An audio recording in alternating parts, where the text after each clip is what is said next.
دیکھا کہ ہمارے ہاں جو ایک عام نقطہ نظر ہے قرآن مجید کے بارے میں، وہ یہ ہے کہ یہ کیسے ہو سکتا ہے کہ قرآن میں کوئی بات کہی جائے، قرآن میں کوئی بات آئے اور آنے کے بعد وہ بات وقتی نوعیت کی ہو، اس بات کے اندر ہمیشگی نہ ہو، کیونکہ قرآن تو قیامت تک کے لیے ہے۔ تو اس نقطہ نظر کو آپ کے استاد خود مولانا امین احسن اصلاحی نے اپنی تفسیر میں ایک چھوٹے سے اقتباس میں بیان کیے، میں چاہتا ہوں میں اس کو پڑھوں اور پھر آپ اس پر تبصرہ کریں۔ مولانا لکھتے ہیں اسی سورہ احزاب کے مقام کے بارے میں کہ اس ٹکڑے سے کسی کوئی غلط فہمی نہ ہو کہ یہ ایک وقتی تدبیر تھی جو اشرار کے شر سے مسلمان خواتین کو محفوظ رکھنے کے لیے اختیار کی گئی تھی، اور اب اس کی ضرورت باقی نہیں رہی۔ اول تو احکام جتنے بھی نازل ہوئے ہیں سب محرکات کے تحت ہی نازل ہوئے ہیں، لیکن اس کے معنی یہ نہیں ہے کہ وہ محرکات نہ ہوں تو وہ احکام کالعدم ہو جائیں۔ دوسرے یہ کہ جن حالات میں یہ حکم دیا گیا، کوئی شعوری دعویٰ کر سکتا ہے کہ اس زمانے میں حالات کل کی نسبت 1000 درجہ زیادہ خراب ہیں؟ البتہ حیا اور عفت کے وہ تصورات معدوم ہو گئے جن کی تعلیم قرآن مجید نے دی تھی۔ تو ہم سب یہ بتائیے کہ سورہ احزاب میں مخصوص قصہ، مخصوص حالات زیر بحث ہیں، تو پھر اس کو قیامت تک کے لیے قرآن میں کیوں رکھ دیا گیا؟ مولانا اصلاحی کیا بات کر رہے ہیں؟ اس میں پہلے تو یہ سمجھ لیجئے کہ قرآن مجید کس طرح کی کتاب ہے۔ یعنی قرآن مجید میں انسانوں کے لیے ایک ہدایت نامہ ترتیب دے کے بیان نہیں کیا گیا۔ میں نے اپنی کتاب میزان میں جہاں اصول مبادی پر بحث کی ہے، وہاں یہ بتایا ہے کہ قرآن اپنی نوعیت کے لحاظ سے ایک پیغمبر کی سرگزشت انذار ہے۔ یعنی اللہ نے ایک پیغمبر کو مبعوث فرمایا ہے، وہ اپنی قوم سے خطاب کر رہے ہیں، وہ ہیں، ان کا خاندان ہے، ان کے صحابہ ہیں، ایک دعوت مختلف مراحل سے گزر رہی ہے، کشمکش کی ایک زندگی ہے۔ اس میں کبھی حبشہ کی ہجرت کا واقعہ زیر بحث آ جاتا ہے، کبھی بدر زیر بحث آ جاتی ہے، کبھی احد زیر بحث آ جاتی ہے۔ یہ بدر، یہ احد، یہ سب کے سب جتنے بھی واقعات ہیں کیوں قرآن میں رکھے گئے ہیں؟ رسالت مآب صلی اللہ علیہ وسلم کی ہجرت کیوں قرآن میں زیر بحث آ گئی ہے؟ اس لیے کہ پیغمبر کی پوری سرگزشت ہمارے سامنے رہے۔ یعنی یہ کسی فلسفی اور حکیم کا ہدایت نامہ نہیں ہے، یہ خدا کے آخری پیغمبر کی پوری سیرت ہے۔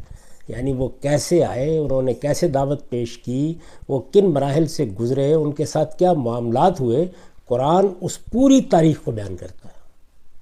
آپ جگہ جگہ دیکھیے، یعنی پوری سورہ آل عمران کا بہت بڑا حصہ ہے کہ جو صرف جنگ احد پر تبصرہ کر رہا ہے۔ یعنی اس تبصرے کی کیا ضرورت ہے؟ وہ اس لیے کیا جاتا ہے کہ اس آئینے میں آپ دیکھیں کہ یہ جدوجہد کیسے ہوئی، اس میں لوگوں نے کیا کردار ادا کیا، اس میں کیا اخلاقی پہلو زیر بحث آئے۔ تو گویا قرآن کا طریقہ ایک فہرست بیان کرنے کا نہیں ہے، بلکہ اس پوری صورتحال میں اللہ تعالیٰ مکالمہ کر رہے ہیں۔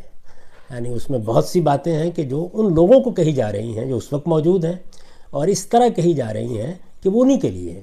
میں اس کی مثالیں دے دیتا ہوں۔ قرآن مجید یہ بتاتا ہے کہ منافقین رسالت مآب صلی اللہ علیہ وسلم کے پاس آتے اور کوئی فتنہ پیدا کرنے کے لیے یہ درخواست کرتے کہ ہمارے ساتھ ذرا خلوت میں بات کر لیجئے، علیحدگی میں وقت دے دیجئے۔ قرآن مجید نے اس پر حکم دیا کہ اب یہ جب بھی آئیں، یہ کیا بلکہ جو بھی آئے وہ پہلے صدقہ و خیرات کرے، اس کے بعد پیغمبر سے ملاقات کا وقت ملے گا۔ تو یہ آیت کیوں رکھی گئی ہے قرآن مجید میں؟ اچھا، اس کے فوراً بعد دیکھیے کیا ہے۔ یعنی یہ آیت جہاں ہے اسے نکالیے، اس کے بعد اشفقتم ہی گئی۔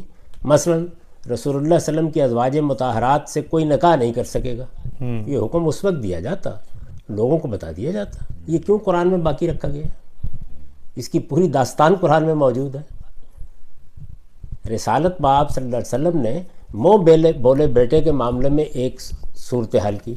قرآن مجید اگر جس طرح کے لوگ تصور کرتے ہیں ویسی کتاب ہوتی تو صرف یہ ایک چند لفظوں کی آیت کافی تھی کہ منہ بولے بیٹے کے ساتھ کوئی آپ کا تعلق قائم نہیں ہو جاتا، آپ اس کی شادی کر سکتے ہیں اس کی متعلقہ کے ساتھ، کافی تھا نا۔ پورا واقعہ بیان کی ہے، یعنی وہ کیا ہوا، نکاح کیسے ہوا، مسئلہ کیا پیش آ گیا، عدت گزارے بغیر اللہ تعالیٰ نے نکاح کا اعلان کر دیا، کیوں کر دیا، یہ ساری چیزیں بھی آپ غور کریں اسی سورہ احزاب میں زیر بحث آئیں۔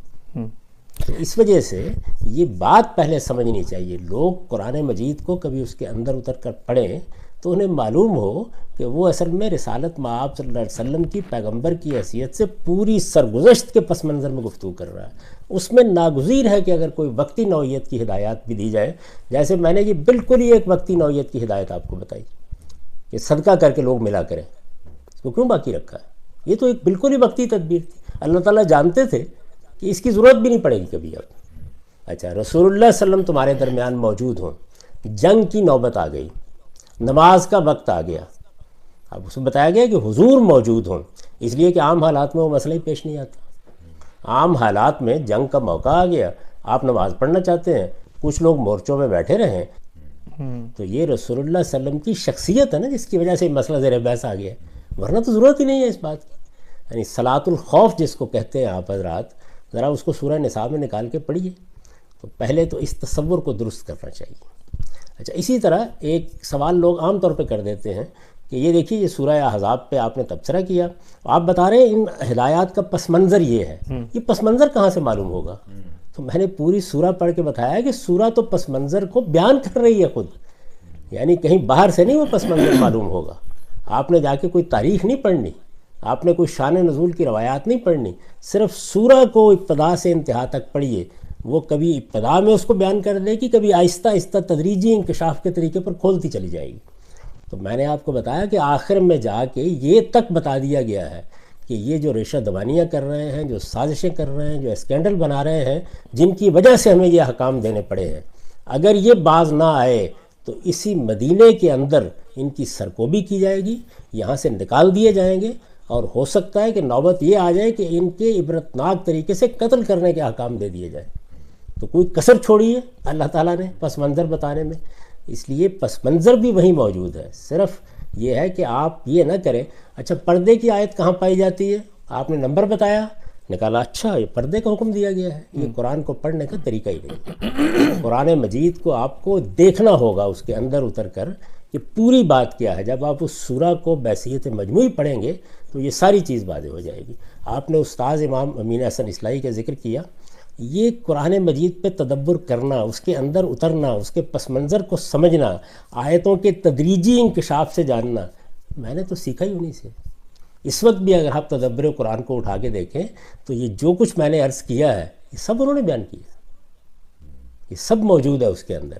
یہاں جو آپ نے ان کا اقتباس پڑھ کے سنایا، وہاں غلطی کیا ہے؟ دیکھیے غلطی ابو حنیفہ سے بھی ہوگی، شافعی سے بھی ہوگی، مالک سے بھی ہوگی، امین احسن سے بھی ہوگی، امام فرائی سے بھی ہوگی، مجھ سے بھی ہوگی، ہمارے بعد آنے والوں سے بھی ہوگی. غلطی کو متعین کرنا پڑے گا. یہ کوئی استدلال ہی نہیں ہے کہ انہوں نے یہ بات کہی ہے، آپ اس کے اندر اتر کر دیکھیے. یعنی جو غلطی لگی ہے وہ یہ ہے کہ پہلے حکم ہے کیا اس کو متعین نہیں کیا گیا. اس لیے میں نے بہت تفصیل سے بتایا، یعنی پس منظر تو بالکل درست بیان کر دیے. خود بتا رہے ہیں کہ اس کو دیکھیں گے جب آپ تو کہیں گے نا کہ یہ تو ایک وقتی تدبیر ہے، لیکن خود حکم کو کیا حیثیت دے رہے ہیں. آپ جانتے ہیں غلطی کہاں سے لگ رہی ہے؟ جلباب کا لفظ پڑھتے ہی ذہن پردے کی طرف منتقل ہو گیا، جو پہلے سے موجود ہے تہذیب، جو اصل میں پہلے سے ذہن میں موجود ہے، پس منظر میں موجود ہے. اور یہاں میں یہ بات بھی عرض کروں، معاف کیجیے جی، یہ بھی آپ کو بتا دوں کہ جس وقت کوئی غلط تعبیر اختیار کر لی جائے، وہ غلط تعبیر پھر آہستہ آہستہ سوسائٹی میں رائج ہو جائے، اس غلط تعبیر پر ایک کلچر، ایک تہذیب وجود میں آ جائے، اس تہذیب میں آپ آنکھیں کھولیں، اسی کے اندر آپ نے نشو و نما پائی ہو، اس کے سحر کو توڑنا آسان کام نہیں ہوتا. میں جانتا ہوں، میں اس سب کچھ سے گزرا ہوں. تو ظاہر ہے کہ استاذ امام کا بھی ایک پس منظر، ہماری ایک اشرافیہ کی تہذیب تھی، ہم نے گھروں میں دیکھا یہ سب کچھ تھا. میں نے آپ کو یہ بتایا کہ یہی پالکیاں، یہی خواتین کے بارے میں یہ مسئلہ تو حمیت اور غیرت کا مسئلہ بن گیا ہوا تھا. یہ پس منظر ہے.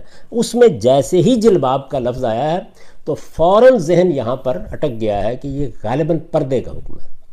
یہ پردے کا حکم نہیں ہے، یہ عفت اور حیا کو قائم رکھنے کا حکم ہی نہیں ہے، یہ شناخت قائم کرنے کا حکم ہے. اس لیے میں نے توجہ دلائی، یہ خود اس آیت کے اندر دیکھیے. تو یہ وہ جگہ ہے کہ جہاں سے کسی بڑے سے بڑے آدمی کو غلطی لگ سکتی ہے. یہ خیال نہ کیجیے کہ میں یہ کہہ رہا ہوں مجھے نہیں لگ سکتی.